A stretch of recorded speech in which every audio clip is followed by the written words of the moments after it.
콘크리트 주택에 대해서 말씀을 드릴 겁니다. 생소한 내용도 있을 거고 뭐 아는 내용도 있을 건데 그 전까지만 잘 들어주셨으면 좋겠습니다. 철근 콘크리트조가 뭔지에 대해서 알아보고 그 다음에 시공 순서에 대해서 알아보겠습니다. 철근 콘크리트조란 철근과 콘크리트의 제lik을 일치시켜 각각의 장단점을 보완한 구조를 말합니다. 철근 콘크리트조는 철근을 보강한 콘크리트를 말하는 것이다. 흔히 RC조라고도 부릅니다. 형태를 자유롭게 구성할 수 있다. 형태를 자유롭게 구성할 수 있다는 것은 목조주택에서 이제 외관상 어려운 시공이 철근 콘크리트조에서는 가능하다는 얘기예요. 구조물이 좀 어려운 부분이나 이런 것들은 철근 콘크리트조를 활용을 해야 외부 구조를 풀 수가 있기 때문에 목조주택에 좀 이제 단순한 면이 있다고 하면 복잡한 구조물은 철근 콘크리트조를 이용해서 건축을 해야 된다. 그렇게 이제 알고 계시면 되고요. 철근 콘크리트 주택의 이제 장점을 보면은 내구성, 내진성, 내화성 등이 뛰어나다라고 되어 있어요. 철근 콘크리트 주택은 구조 전체가 일체화되어 있고 정확한 시공 방법으로 건축을 할 경우 내구성, 내진성이 뛰어나다.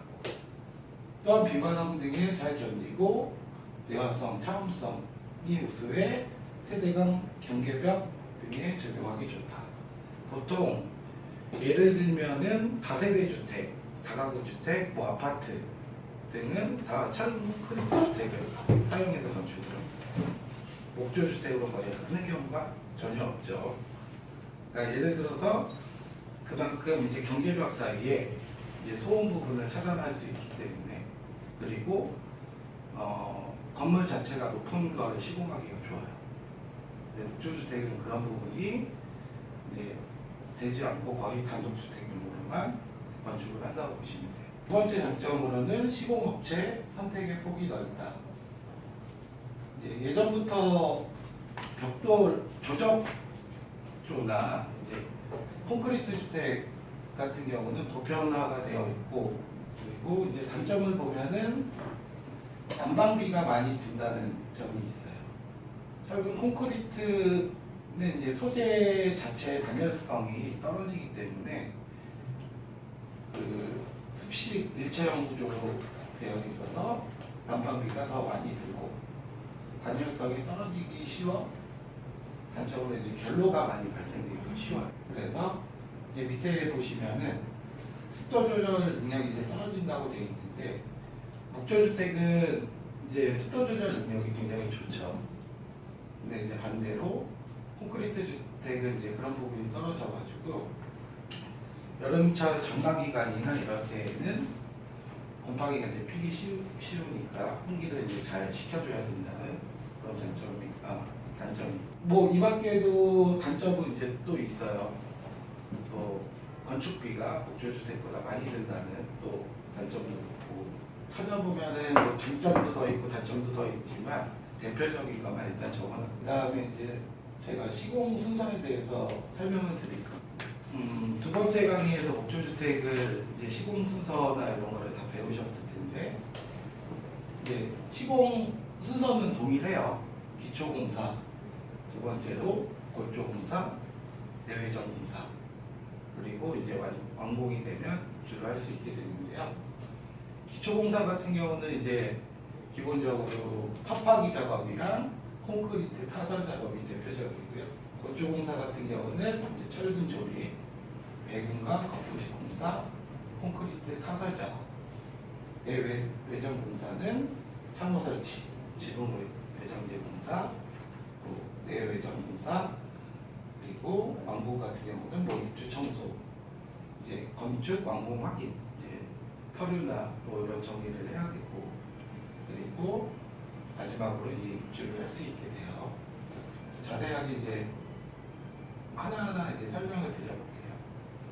기초공사는 이제 탑파기 작업과 콘크리트 타설 작업으로 이제 나눠져 있는 깜빡이 작업은 이제 그림에서 보시다시피 요거는 지금 줄기초를 하는 거예요. 건축물의 이제 기초를 지면을 하는 거는 독립기초, 줄기초, 온통파기가 있는데 독립기초 같은 경우는 보통 그 기둥을 세우기 위해 밑에 기초를 치신다고 보시면 되고 줄기초 같은 경우는 거의 요즘 가장 많이 하는 게 단독주택에는 거의 다 줄기초를 친다고 보시면 돼요. 온통파기 같은 경우는 이제 통기초라고도 얘기를 하는데 지금 그림에서 보면은 이렇게 줄로 기초를 팠지만 통기초 같은 경우는 이 안에 면까지 전체를 파서 기초를 밑에까지 보강을 하는 방식이라고 보시면 돼요. 근데 이제 통기초 같은 경우는 왜 하냐? 건축물이 이제 규모가 있거나 아니면 뭐 쓰러질 위험이나 이런 부분 때문에 더 안전하게 밑에 기초를 치신다고 봅니다. 그다음에 이제 콘크리트 타설 부분 같은 경우에서 최초로 이제 기초를 파고 이제 버린 콘크리트를 먼저 쳐요. 기초를 씌고 가기 전에 얇게 치는 뭐 공사를 얘기를 하는 건데 그 이제 버린 콘크리트를 친 다음에는 거기에 이제 억줄을 치고 건축을 정확히 어떻게 하는지 그 위치를 잡게 되거든요. 그래서 이제 억줄을 친 다음에 거기에 이제 철근을 이제 배근을 하고 그 다음에 이제 콘크리트 타설을 하게 돼요. 네. 그러다 보면은 이게 이제 기초 거푸집이나 이런 게 되거든요. 그래야지 정확하게 그 도면 사이즈에 맞게 이제 기초가 완성이 된다고 보시면 돼요. 그래서 이게 이제 순서예요. 기초를 파는 순서부터 해가지고 매트를 칠 때 콘크리트만 붙는 게 아니라 그 안에 기본적인 설비나 전기도 같이 뽑는다고 보시면 돼요. 그러니까 여기 끝에 그림을 보시면은 이렇게 뭐 전기나 설비관들이 올라와 있는 게 있어요. 그때 작업을 동시에 진행이 되고요.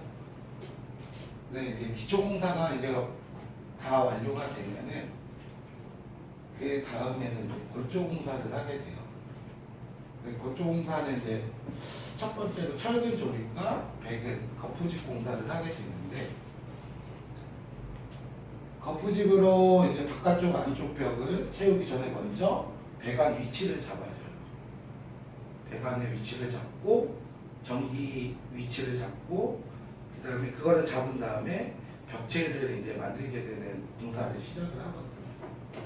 그러면은 지금 보시면은 그림에서 이제 철근을 올려서 선 같은 경우를 다 정리를 해줘요. 어느 위치로 뺄지 배관을 이제 올려주는 작업까지 같이 하고 왜냐하면 벽체가 다 완성이 되면 그 다음에는 작업이 안 되기 때문에 미리 그 공정에 같이 들어간다고 보십니다.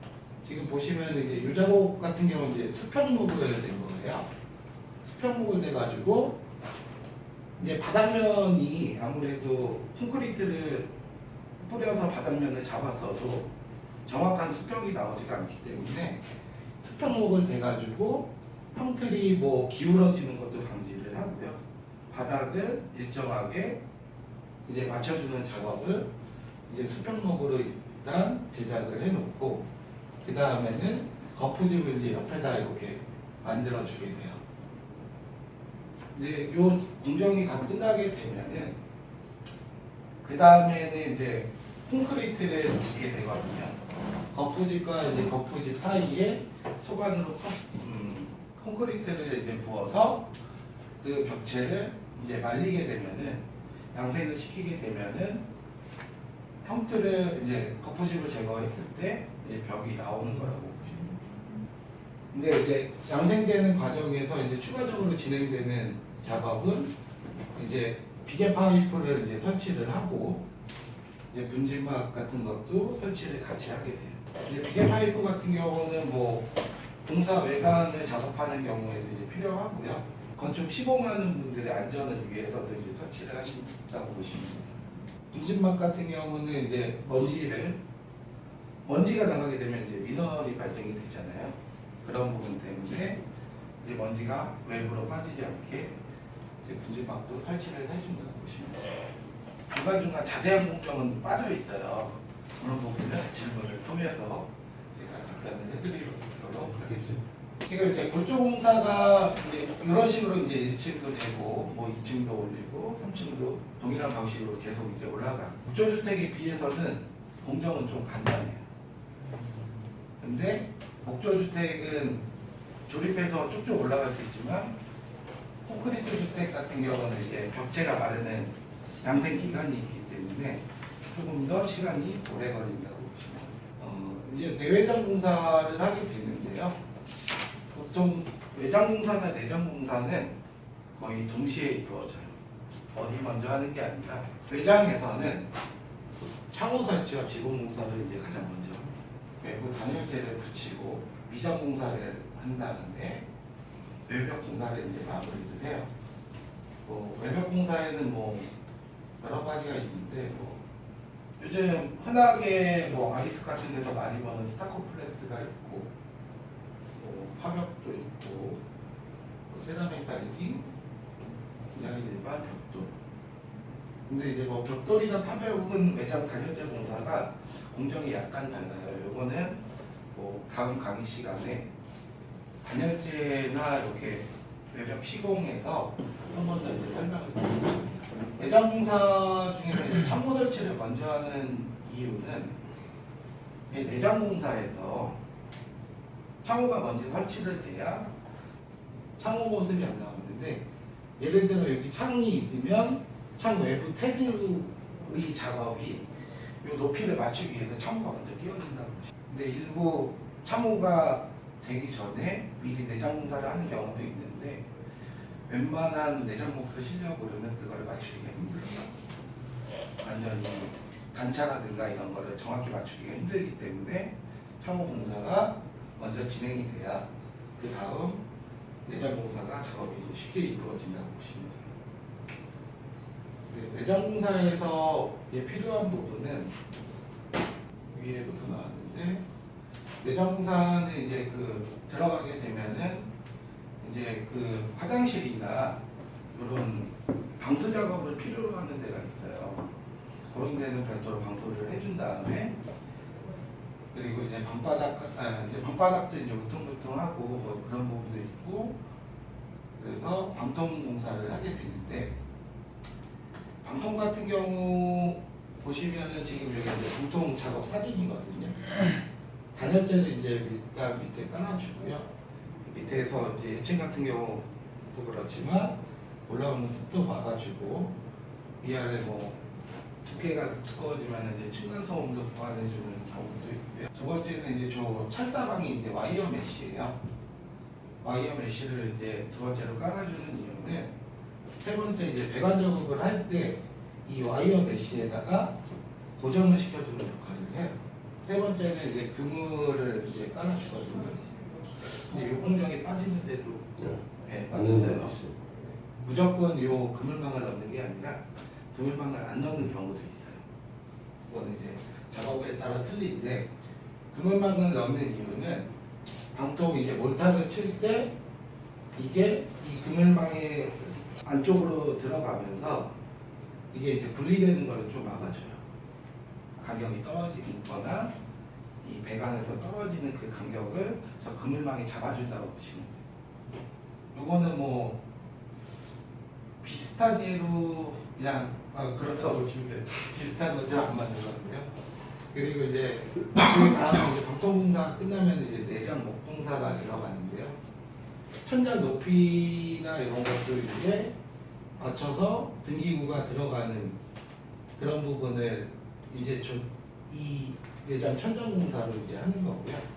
뭐 벽체나 이런 것도 벽체가 이제 그냥 벽에다가 저희가 단열재 시공을 못하죠. 석고보드나 이런 게 면을 잡아서 똑바로 하려면 이제 그 목재를 이제 대줘야 되는 거를 하기 위해서 이제 먼저 이렇게 잡아주는 거를 해요. 바로 붙일 수가 없어요, 벽에. 그렇기 때문에 이제 목재를 대고 거기에다가 맞게 이제 고르게 이제 석고보드도 붙이는. 바닥 목작업도 하거든요. 보통 바닥 목작업 같은 경우는 뭐 계단이나 뭐 그런 부분을 얘기하는 거예요. 조명이나 조명 설치가 들어가고 목작업이 다 끝나면 이제 벽지 마감 그리고 이런 이제 등기구 마감 이제 내장 목수들이 다 하는 작업들이에요. 이제 이게 끝나게 되면은 집이 완성이 되는 거예요. 완공에 대한 이제 뭐 입주 청소라든가 뭐 대장이라든가 이런 게 나오고 이제 입주가 진행된다고 보시면 돼요. 뭐 내용은 제가 좀 자세하게 이렇게 간단하게 좀 끝나긴 했는데요. 여기에서 조금 뭐 궁금하신 점 같은 건 있으세요? 그 거푸집을 철근 조립과 배근과 거푸집 공사할 때 그 거푸집 안에 시멘트를 부어 넣는다 그랬잖아요. 네. 그 다음에 나중에 그게 굳으면 떼어낸다고 얘기를 하셨는데 네. 이게 뗄 때 잘 떼어지게 더 이 거푸집에 면을 뭘 붙여서 떼는 그런 경우도 건지 있어요. 아니면 그냥 해서 이게 잘 떼어지는지 궁금해요. 잘 떼졌는데 네. 아까 말씀하셨듯이 완전 양생이 안 되면 공부가 난다고 그러잖아요. 같이 네. 듣게 나와요. 그러니까요. 그게 궁금해요. 그래서 양생 기간도 잘 줘야 되고 네. 콘크리트 불 때 바이브레터라고 있어요. 진동기. 그걸 같이 넣어서 이렇게 쑤셔 계속. 그러면 골고루 이렇게 퍼져서 밑에 오잖아요. 일부 건축을 잘못하게 되면 네. 현장에서 돌아다니다 보면은 그 벽체에 구멍이 이렇게 빡빡 뚫린 데가 있어요. 빌라 같은 데 다니다 보면 볼 수 있어요. 그게 이제 시공이 잘못된 거. 그것 때문에 당장 문제가 생기는 부분은 아닌데 그래도 완벽한 시공은 되지는 않을까. 그러니까 저희가 이제 얘기하는 거는 좀 공사가 좀 날립니다. 뭐 이제 이런 식으로도 저희가 표현을 하는데 그래 저희가 현장을 다닐 때 미리미리 현장을 체크를 해요. 그래서 이 집이 잘 젖었는지 안 젖었는지 나중에 손님들한테도 얘기할 부분이 되고 현장을 그래서 계속 꾸준히 봐주고 만약에 이제 저희가 하는 현장 같은 경우는 이 부분을 지적을 해줘야 돼요. 만약에 현장에 들어가게 되면 이 부분이 눈으로 볼 때도 아쉬운 게 있고 지식으로도 아쉬운 게 있으면 건축주가 뭐 빼놨을 수도 있고 실수로 모르고 공사를 할 수도 있고 그런 부분은 좀 체크가 필요한 부분이 있고요. 벽체가 완성되고 나면 이제 내장이랑 외장 들어가는데 내외장이 순서 없이 그냥 정해진 순서가 없나 봐요. 왜냐면 그때 어저께 교육 받을 때는 이제 외장, 마감, 내장 순으로 교육을 받았어요. 목조랑은 틀리지. 아, 목조랑은 다른 거예요? 그러면 순서는 어떻게 되는 거예요? 정확하게? 내외장 공사에서 뭐 지금 보면은 네. 외장 공사는 대표적으로 지금 제일 먼저 해야 될 게 그래도 순서를 따진다면은 창호랑 지붕을 먼저 해야죠. 네. 그 다음에 외장 쪽에서는 이제 외부 단열재 작업, 그 다음에 내부 지금 이제 마감 공사를 하게 돼요. 근데 그 사이에 내장은 내장 공사를 할 수가 있어요. 근데 이제 뭐 거의 동시에 다발적으로 이루어지는 거고 그거는 뭐 큰 문제는 안 돼요. 외장 공사에서 순서가 있고 내장 공사에서 이제 순서가 있는 거지 내외장 공사를 동시에 한다고 문제가 되지는 않아요. 그 수평목 친다고 얘기했잖아요. 근데 네. 수평목을 치기 전에 그 밑에 바닥에는 시멘트가 되어 있는 거죠. 된 상태에서 수평목을 치는 거예요? 네. 아 그럼 만약 수평목을 쳐서 또 이게 고르지 않으면 또 고르게 시멘트를 다시 작업을 또 하는 거예요. 평평하지 않으면. 수평목을 친 다음에 그러니까 시멘트라고 수평목을 쳤잖아요. 네. 근데도 만약에 시멘트 바닥이 고르지 않으면 수평목 그 기준으로 해서 다시 그 바닥을 다시 고르게 다시 하나요? 바닥을 마지막에 고르게 하는 건 방통 작업에서 하는 거고요. 방통. 네. 아. 수평목은 네. 지금 거푸집을 여기다 세울 거잖아요. 네네네네. 그러면 돌에다 세우면 이게 삐뚤삐뚤하잖아요. 음. 근데 나무로 되게 되면 나무가 표면이 일자니까 그 위에 고르게 올라갈 수가 있네요. 알겠어요. 용어 같은 경우에서 그냥 이제 현장에서 처음부터 가가지고 이렇게 뭐를 용어를 알지는 않지만 기본적으로 현장 가면은 얘기하는 부분이 있어요. 그 콘크리트와 몰탈에 대해서는 아시나요? 차이점. 콘크리트는 입자가 굵은 거고 몰탈은 입자가 부드러운 작은 모래 같은 거. 네. 그러니까 이제 성분 콘크리트와 그런 몰탈의 같은 점은 뭐죠? 시멘트랑 모래랑 물이요. 그게 몰탈. 거기에 자갈이 섞이면 들이반죽. 자갈이 섞이게 되면 이제 콘크리트가 됩니다. 통장으로 그러면 아까 몰탈을 한다고 하는데, 그러니까 몰탈을 하면 이제 그 성분을 이용해서 섞거나 시멘트, 모래, 물이 섞인 거기에 뭐 혼합 재료 같은 것도 들어가요. 배합액 같은. 이제 주 재료는 그거는 맞는데 뭐 이제 혼합 뭐 이거를 이제 잘 섞는 재료들 추가는 된다고 보시고 강의는 여기까지 하고요. 그러니까 다음에 하게 되면 더 열심히 준비해가지고 하겠습니다.